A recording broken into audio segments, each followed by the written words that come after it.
Ragazzi, non so se avete capito, ma siamo praticamente a un passo dalla fine di questo torneo e l'Italia è in testa. Ora a pari merito purtroppo con gli USA e stiamo parlando del World Senior Team Championship 2023 e oggi vediamo qualche miracolo che è stato fatto.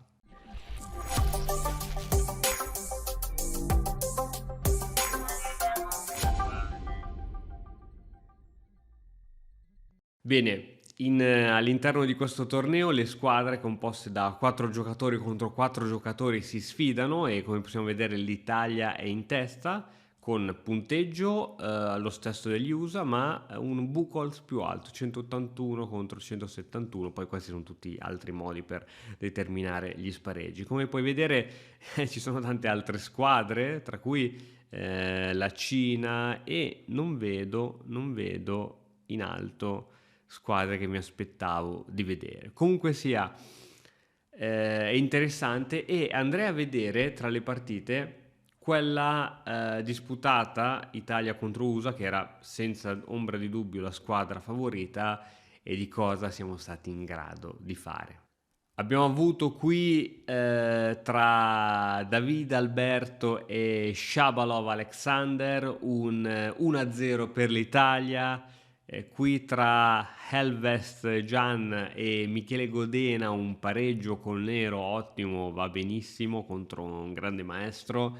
Abbiamo avuto il miracolo di Lexi Ortega contro Novikov, ed è la partita che andremo a vedere, e un pareggio anche sulla scacchiera tra il grande maestro Yermolinsky e il maestro internazionale Bellia, che credo che sia uno dei giocatori, oltre più forti, ma anche degli istruttori. Personalmente è il mio idolo, ha fatto anche un corso sull'Accademia di Matto Scacco, quindi veramente qui avevamo schierati gli Avenger e grande, grande, grande miracolo. Andiamo a vedere la partita di Lexi Ortega, che secondo me è stata veramente, veramente, veramente molto, molto carina. Allora, partiamo noi, parte l'Italia, E4, C5, difesa sicula, cavallo F3, D6, D4, cattura cattura e questa cattura sta andando di moda, no? Sai, una volta ero obbligata al cavallo, ma adesso questa cattura sta andando di moda poiché in caso di cavallo C6 ed è così che va la partita, non siamo costretti a ritirare subito la donna perché c'è alfiere B5 che inchioda. Donna D7, donna in E3, cavallo in F6, arrocco corto E6, piccolo centro per il nero. H3, A6, scacciando l'alfiere e l'alfiere si ritira in E2. Ok, potresti dire che forse lo sviluppo del bianco è un po' tutto racchiuso lì, ma io sinceramente a me piacerebbe giocare ora nei panni del bianco, tenendo conto che anche il nero, col fatto che ha messo la regina qui, non è che potrà mettere molto semplicemente l'alfiere qui, quindi avrà bisogno probabilmente di B5, alfiere B7, alfiere 7, arrocco, prima di completare lo sviluppo anche per il nero ce ne vuole. Alfiere 7 C4, mossa tipica nei sistemi siciliani, quello appunto di voler controllare la casa di 5 e magari, chi lo sa, un giorno dopo un E5 un bellissimo cavallo in D5. Arco corto, cavallo C3, donna C7, la donna si mette in una colonna migliore e a questo punto arriva B3. Ora questo alfiere si può sviluppare in B2 o in A3. In A3 inizierà a fare pressione sul punto debole di 6 perché questo è un pedone debole del nero. Il pedone 6 non è debole perché è sostenuto da un altro pedone, ma il pedone di 6 è per definizione un pedone debole. Che cosa fanno i giocatori forti quando vedono una debolezza all'interno dello schieramento avversario? Cercano di attaccarlo con tutti i pezzi possibili. Quindi un piano che mi posso aspettare è per esempio alfiere 3, torri, raddoppio anche di torri sulla colonna D. B6, questo tipo di formazione di pedoni così, non vorrei dire una cavolata, ma si chiama formazione a riccio. Ora, la disposizione invece dei pezzi leggeri non è proprio quella tipica del riccio, ma questo tipo di pedoni tutti in sesta traversa, così senza mai usare la struttura pedonale a riccio. Arriva alfiere in A3, appunto puntando, come dicevamo, su questo pedone, torre in D8. Torre in A va in C1 e qui arriva un lunghissimo attacco a raggi X. Perché dico lunghissimo? Perché prima veramente di attaccare la regina bisogna togliere il cavallo, bisogna aprire la colonna C, cioè l'altro cavallo avversario, poi c'è la regina. Ma per esperienza, e immagino che anche voi abbiate avuto la mia stessa esperienza, le colonne e i pezzi si rimuovono molto velocemente e quindi quello che io consiglio sempre, poi anche agli studenti dell'accademia, è quando i vostri avversari vi fanno un attacco a raggi X, fate finta che sia un attacco vero e proprio, quindi togliete quel pezzo, soprattutto se è un pezzo importante come la regina, toglietelo, immaginati che ti sta attaccando la regina e che la devi togliere. Tant'è che ora il nero la toglie e la mette in A7, punto di domanda. Sarà la casa migliore per la regina? Torre in F va in D1 e arriva finalmente la pressione. Alfiere in B7. Ora ovviamente qui diciamo c'è solo pressione, non si può catturare perché abbiamo due attaccanti contro due difensori, ma noi sappiamo benissimo che iniziare a fare pressione è comunque cosa buona e giusta. Qui il motore consiglia forse di raddoppiare le torri, gli piace sia torre C2 per andare in D2 e gli piace sia torre D2 così l'altra torre va dietro. Il bianco, il nostro, decide di giocare subito E5 cercando di definire subito la posizione e arriva infatti pedone per pedone. Ora, senza andare subito a catturare qui, ci prendiamo l'alfiere, solo uno scambio in più di pezzi, ma grazie a questo scambio di pezzi ora abbiamo questa situazione e qui mi immaginavo un cavallo F5 per attaccare la donna, invece cavallo C6 arriva l'altra imprecisione, mica male, del nero.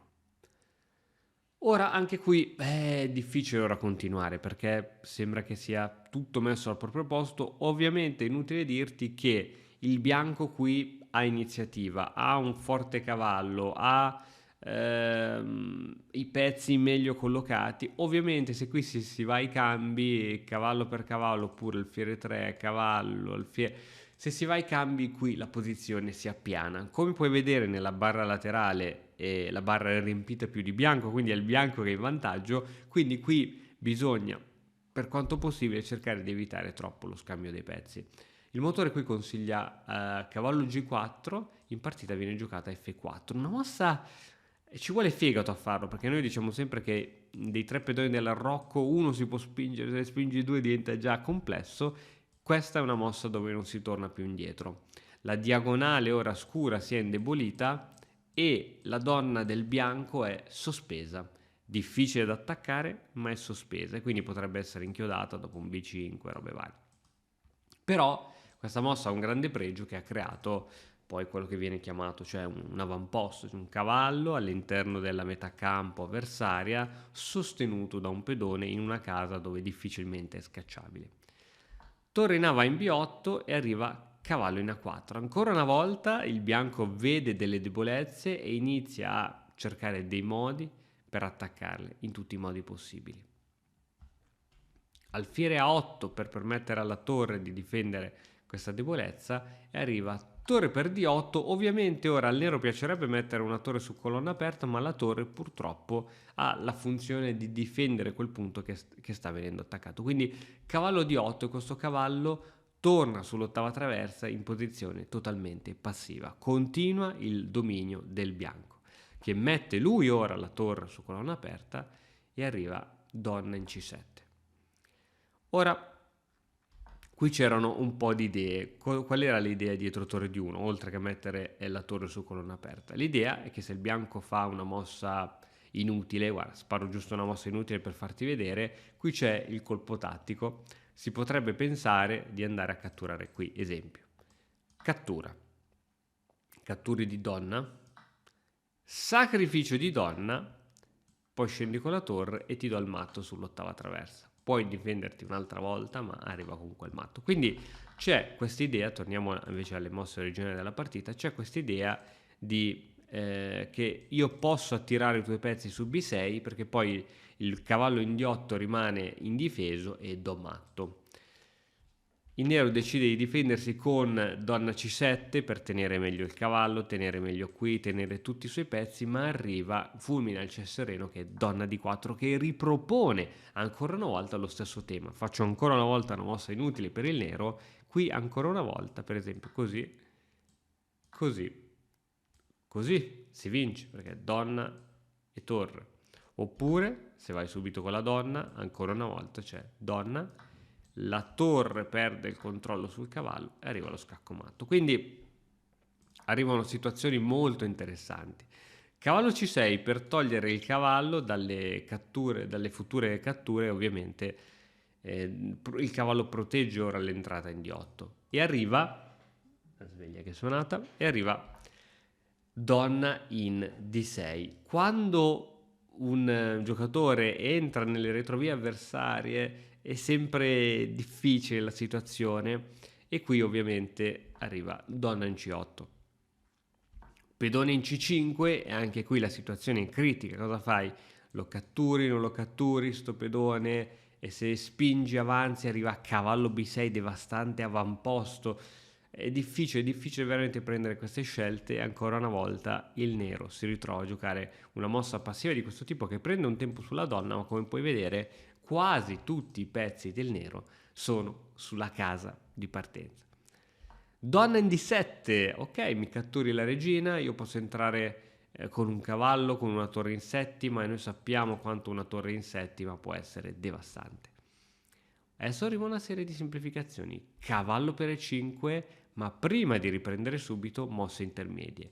Donna per donna, cavallo per B6, prendo il tempo sulla tua torre che è più importante di riprendermi il cavallo, torre che prende pedone, torre di 8, ti minaccio la presa con scacco matto, quindi altra mossa intermedia, alfiere C6 e solo adesso mi riprendo quel cavallo che ho lasciato andare. A questo punto c'è sempre il problema di questo cavallo, qui bisogna stare molto attenti, in partita il nero gioca la prima scelta del motore che è quella di avvicinare il re, sia per evitare una volta per tutte i matti sull'ottava traversa, sia per uscire anche. Una semplice mossa come torre per E5 avrebbe permesso al bianco di portare in gioco l'alfiere e di deviare ancora una volta l'alfiere dalla difesa del proprio cavallo, e qui l'alfiere non ha niente da fare. Su alfiere B5 arriva a 4 e ancora una volta l'alfiere è costretto ad abbandonare questa diagonale perché entrambe le case sono minate, quindi la mossa migliore giocata è re F8, così l'alfiere è slegato dalla difesa. Arriva ora torre C8. Torre C8 si inizia a fare pressione a Regix su questa torre, immobilizzando, inchiodando questo alfiere che ora non può muoversi perché altrimenti si perde la torre. Arriva torre C1 scacco, re in H2, re in E7 sembra una mossa buona che risolve tutti i problemi, ma in realtà c'è alfiere in F3. Doppio attacco su questo alfiere, se l'alfiere si sposta ci si prende la torre ed è proprio così che va la partita. Alfiere, torre, adesso abbiamo quella che viene chiamata qualità, no? Abbiamo cavallo e cavallo, ma io ho una torre che è un pezzo pesante contro un alfiere che è un pezzo leggero. Alfiere B7 e qui arriva cavallo C4 e dopo F6 qui arriva secondo me l'ultimo lampo di genio di Ortega che è cavallo in D6. Bellissima, cavallo di 6 qui il nero abbandona. Perché cavallo di 6 è così speciale? Perché in caso di cattura di cavallo arriva scacco, il re si deve togliere per difendere questo pedone e ora ho questa, quindi minaccio promozione, minaccio l'alfiere ed è devastante. Se su una mossa di questo tipo, non so, ritiri l'alfiere da qualche parte, hai sempre la possibilità di semplificare la posizione e qui dopo cambio puoi tenere fuori gioco il re avversario mettendo la torre in settima e qui stai da Dio. E quindi l'idea che aveva il nero di togliere questo fortissimo pedone che schiacciava tutta la posizione del nero in realtà dopo questa mossa è solo un brutto sogno. Ovviamente su questa perdi gratis l'alfiere. Grande miracolo dell'Italia che è prima classifica, sarebbe bellissimo vincere questo torneo mondiale, speriamo di sì, speriamo di farcela, vi terrò aggiornati, oggi ci sarà un turno veramente decisivo.